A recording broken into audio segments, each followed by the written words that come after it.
The Flash movie got leaked on Twitter for 8 hours in its entirety and nobody noticed. Oh, yeah. That's how bad it... Hello, I'm Becca. Please subscribe. Please subscribe. I have a theory that everybody expired from not getting or getting. I don't know. Which was the one that made you...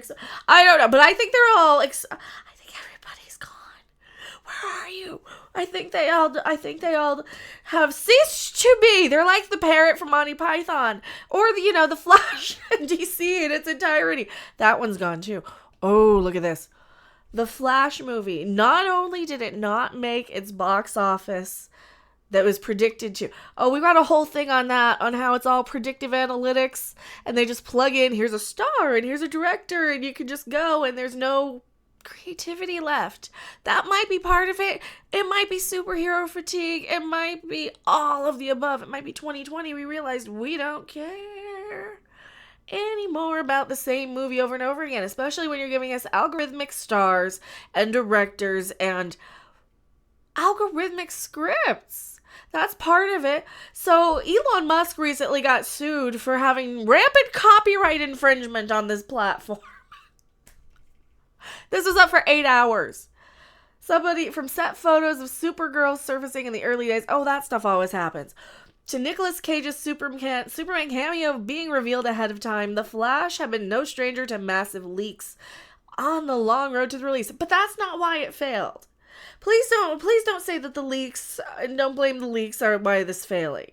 Please don't, because in my opinion, after watching this and after watching the Spider-Man one, they're the same plot. They're the same plot. Audiences are going to notice they're the same plot. Oh, he's got to go back and... It's like when we had the same, when we had vampire tropes for a while, or zombies for a while, or Save the Kid. Remember, everything was a Save the Kid for a while, and I got really tired of that one. Well, now it's all go back in time and let somebody expire so that... I don't know. So that you can save the world from yourself destroying the world? Right? Is that part of it? I think that's part of it. The movie failed because it sucked big time, Moira Fury says. I don't think it was that good. I think that it was a little less bad than the Spider-Verse version of the same movie. But that's just me. See, cartoon Spider-Man versus live action with like real Batman from Michael Keaton. That didn't even save it though, did it? I don't think that saved it. And it's going to be on streaming in 2 months. We're old enough to where a couple of months is not a long time to wait. Really, it's not a long time to wait, especially for these, especially when we sat through 2020. People will be patient for these things. You got to make them better. You've got to make them better than predictive programming, ChatGPT, AI, Synalytics is what it is. Synalytics is what it is. I think this might be part of why nobody cares about film. It's not superhero fatigue. It's not any of this. What does this do? Well, at the touch of a button, you can gain critical insight. This is what the backdoor studio uses, or the back end of the studio. This is when the studio bends over and wants to bend you over. That's what it is. They want to bend you over. Where's my riding crop? It's handy. It's handy. Oh, it's handy this morning. It is 8 in the morning. So if I seem a little uncaffeinated, that's why. It's 8 in the morning. This is what happens. So they take these studios, these producers, these executives will hire a service like Synalytics. So they know exactly who to hire for a star. They'll take a program and it'll be like, well, if you have, let's say, Lupita Nyong'o in your film, and Gal Gadot, or a Brie Larson or somebody, it's going to make X amount of movie with this amount of Twitter impressions and this amount. It's more than just Twitter impressions and paired analytics, though. This goes deeper into actual box office performance. The actual numbers that you need to pay attention to, not just, oh yeah, Captain Marvel made $1 billion. Yeah. There's a few reasons why Captain Marvel made $1 billion, and I doubt they're going to have the exact same circumstances. This is what I talk about. Any more caffeine? Circumstances surrounding the Marvels as they did Captain Marvel. They already know that. They already know that the projections on that one are a lot lower than the first because it's not sandwiched in between, Endgame and Infinity War. It's not sandwiched in between these giant, big performing. And there was Black Panther in there too.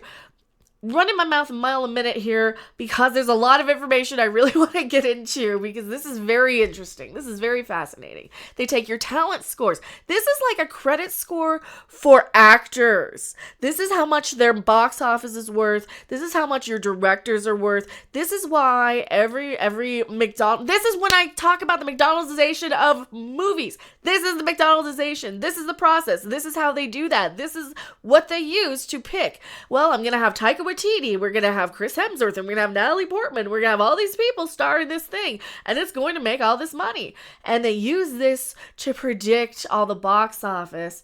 Well, Variety had a tweet that they deleted yesterday about The Flash not making as much in 10 days as its initial box office prediction, which I did a video on earlier here. We don't need to rehash a lot of that. But this is literally the McDonald'sization. This is what they're using, this type of thing. There's more of these out there than just this one. But you can see if you have this talent and this director, they know how much to market it. They know how much it's going to make overseas, or at least they think they do. They think they do. There's a video. You want to watch their video? Let's watch their video here. Do I have my audio on? Welcome to Synalytic, a revolutionary AI-driven intelligence platform to ensure your content success. AI-driven intelligence platform to ensure your content success. So this is, they're calling it AI, but it's really an algorithmic, predictive programming sort of simulation. It's a simulation. It's running the numbers. It's saying, well, if we put this person and this person, it's a high-tech running the numbers thing. Wow. We provide a one-stop shop solution useful for comparing talent value within a 600,000 person database, analyzing release strategies, forecasting revenue scenarios for all release windows, and running ROI. Well, running return on investment things. Here, let's put it in higher definition so you can actually see it. Waterfalls. Yeah, they're running their return on investment waterfalls, so you can see how much you need to spend and how much your return on investment is going to bring back. If you, let's say, have Steven Spielberg direct this for this, or a Seth MacFarlane movie. Wow. They're saying Synalytic's powerful talent analysis tools help to identify key talent and provide data-driven insights to evaluate them. Use our detailed search feature to find talent and take a deep dive into an actor, director, writer, or producer's career history. Our proprietary talent scores assign an economic performance score by territory, genre, and media on a scale from 1 to... I think that's more interesting, and they use this more than an ESG score. If you ask me, they use this, and what's the ESG score? That's their environmental score on how diverse and how environmentally friendly, and it really doesn't really matter except for some investors. But this is what investors are also looking at. The actor's marketability, how much their box office is, what your return of investment is going to be, what your projected box office is going to be. And to 100. We combine the industry's leading data sources to build a deep and unmatched 100,000 film database. And that's why they all seem like they're formulaic. It's like they just take the same handful of actors and they plug them into everything. Because they do. Because they do. These Marvel films, we've known for a while that these Marvel films are not written to be creative. They take the basic idea. They say, okay, well, we'll have this person write it, and they'll have this person direct it, and we'll have this person star in it. And this is how they McDonaldize the film industry. This is like really important to put together stuff. A large comm set? Easily create vast comparable film lists in minutes, or constrict your comp set to be as specific as you desire by applying various search filters. It's not so much as pointless data. This is literally why they make the same movie over and over again. This is why they have the same actors over and over again, because they have it down to an automated process at this point. They have so few. This is why you will probably not see the writers in Hollywood get anywhere near what they were asking for in the clarification of what's being used in AI and what's not. Because right now, at this point, these script writers are no more than fill-in-the-blanks sort of punch-up people. So your screenwriter, your director is no more than a trained monkey saying action, because you have your storyboard already probably being done by computers at this point. Who's drawing the storyboards even anymore in Hollywood? They don't need them if they're using comic books as the source material, because comic books are already a storyboard, for crying out loud. So you don't even have people writing these things. They have these so automated that it doesn't matter. So the fact that they cancel people willy-nilly online via articles by saying, oh, Brie Larson made an istophobic movie in Bollywood where she pet a light bulb and screwed in a goat, and pet the light bulb and screwed in a goat. You know, which movie was it? It was this one. And that one got her canceled long before, the thank you very much and all that stuff. And she tried to bury that, or her publicists did, probably. And they decided that because she won an Oscar and she's this marketability and blah, blah, blah, that she's going to have this return of investment if you hire her at this price point. I don't know if that's working out very well for them, because a lot of YouTubers threw a wrench into that and said, wait a minute, we're real people with real opinions and real money, and we don't want an algorithm telling us what to think and do and say, right? This is why we bookmark the channels we want to see, and we don't rely on letting YouTube just serve up by algorithm the most outrageous, addictive content out there, right? We also provide by territory forecasts and release analytics by distributor, budget, and box office. The heart of our system is the AI-driven predictive model that provides the opportunity to run any number of iterations that forecast the total revenue potential across all distribution channels based on a full range of confidence levels. And that's look, they've got a hypothetical. What is this? Who is this? Ryan Coogler's directing, hypothetically. Actor Robert Downey Jr. Ooh, here, let's get rid of that. Gal Gadot. Ad producer. Who is this? Brian somebody. Ad writers. Jack Kirby and Ryan Coogler. Director Ryan Coogler. And you can see how much your superhero movie is going to... Really? Well, what superhero universe is going to have Robert Downey Jr., Gal Gadot, and Lupita Nyong'o? Except for maybe, I don't know, the Fast and the Furious one. Finally, these results and findings come together to power a full financial waterfall, including that it's going to flop the second it's released at week 2, like The Flash did, which is why it's up on Twitter and nobody noticed. break-even analysis, budget outline, domestic and international forecasts, along with a full ROI analysis. Want to know more? Please visit Synalytic.com now to see if you qualify for a demonstration. Oh, I don't qualify for a demonstration. I'm not an executive in Hollywood land. This is the literal McDonaldization, though, of the entertainment industry right here. This is how they do it. This is how they commodify art. And that's really the problem here. And this is how the music industry failed, when they started to commodify your art forms in a way. They're like, well, we need to have this demographic of person who watches or who listens to this thing and listens to this music. And a lot of it they couldn't predict, because you had weird people like me who were listening to stuff that I shouldn't have, or watching stuff I shouldn't have, like hockey, for example. There's no reason I should be watching that, other than the McDonaldization of entertainment has made hockey the more interesting thing, where there's something constantly happening, there's movement, and there's nice people to look at, and they take their shirts off sometimes when they win. Now, point is, this is a bigger problem. This analytical, algorithmic thing that they're so heavily relying on. What's gonna happen is we're gonna start mocking it. Like they're gonna have to stop using it at some point. They're gonna have enough box office flops like The Flash, like 3 in a row, Warner Brothers DC. Here you go, 3 in a row. Well, maybe don't reboot your entire universe and announce it before your last 3 movies come out. Just saying. Might help might help, but what do I know?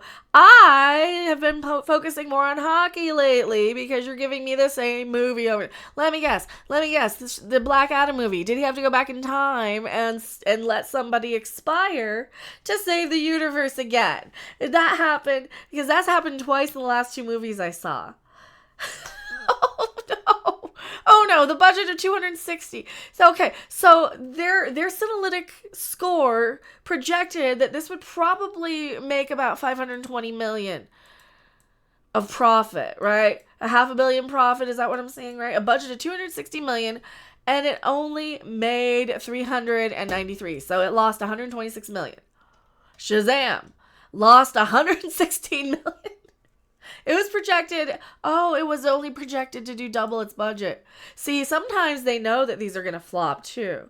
I think now they're training they need a few flops in a row to train their little algorithm to know they're going to flop. Are we going to keep rewarding this soulless garbage, or are we just going to keep mocking it? Oh, wow, this is going to lose $500 million. Here, you guys can't see that. 400.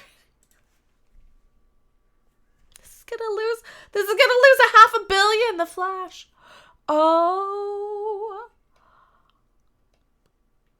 It wasn't good, but it wasn't that bad. Maybe. I don't know. Current worldwide is 210 right now. They gotta stop throwing so much money at these. First off, lower your budgets. What's wrong with a $90 million budget? Why can't we go back to a nice $90 million budget? $100 million budget. Where is that? I remember when these stupid movies used to be $160 million. Budget 125. There you go. 125. At least that didn't look worse. I think Shazam, honest opinion, Shazam looked better than The Flash. They tried too much. They tried too many CGI effects. They tried too much crap, and you got too much naked Ezra Miller. That's another problem with it.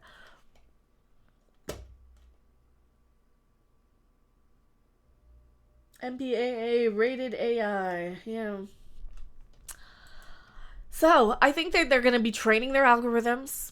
That's my honest opinion. They probably won't listen. Because what happens? These movies and film studios are going to lay off people. They're going to write off a bunch of stuff. They're going to show their investors yes, look at all the money we're saving right now, because they did this in retail. Trust me, I know what I'm talking about. Look at all the money we're saving right now by laying all these people off, and they're tricking you into boycotting stuff too and being outraged. That's okay. I don't know if they have to trick you into boycotting it, because who the crap wants to see this stuff? Anyway, I don't think they have to at this point. Point is, brain fart. Oh no, I lost my point. They need a few of these to flop in a row to train their algorithms, and that's what they're still going to be relying on, aren't they? Because look at Hollywood right now. Look at what's going on with the writers' strike right now. I don't think that they're going to give the writers what they want, because they don't have to. Because they're still going to be using all of these predictive programming analytic things, because you have too many Kathleen Kennedys running around and too many Zaslav. You've got too many executives and no creatives. That's the problem. We have too many executives and no creatives left. You have people who might know how to run some numbers and might know a few things, but they don't have any gut or heart or soul or instinct. You know, like hockey. You know, somebody should have told me to bet on the Panthers the day the guy his wife had a baby, because that's exactly the type of thing that you don't have algorithms and analytics telling you. Yep. And that's exactly the point I was trying to make on this one, is that sometimes you're going to have a human factor, aren't you? Sometimes you're always going to have that. Well, Ezra Miller hogged off the whole audience by being himself. He's weird and creepy and nobody likes him. Brie Larson, she's weird and creepy and rubs people the wrong way. Hate to tell you, people out in public don't like her. Point is, you're not going to have your computer analytics tell you that. And shutting people up and changing the algorithm to line the pockets of the investors is going to work temporarily, sadly. I think it's going to work temporarily, and we're still going to get some crap until they adjust their algorithms. But we're going to need to create some sort of a new thing to really replace a lot of this. I think Hollywood is kind of becoming obsolete for some of this. You know, you're always going to have your one or two little like, oh, that was an amazing movie that came out of the blue. You're going to have that. The same thing with music. But there's this, we need to shake some of this stuff up, and we're going to have a few more years probably of this crap coming out of the superhero genres, at least until they get something better. So at this point, I am going to have fun mocking it. I go back to my live chat. Don't you go anywhere.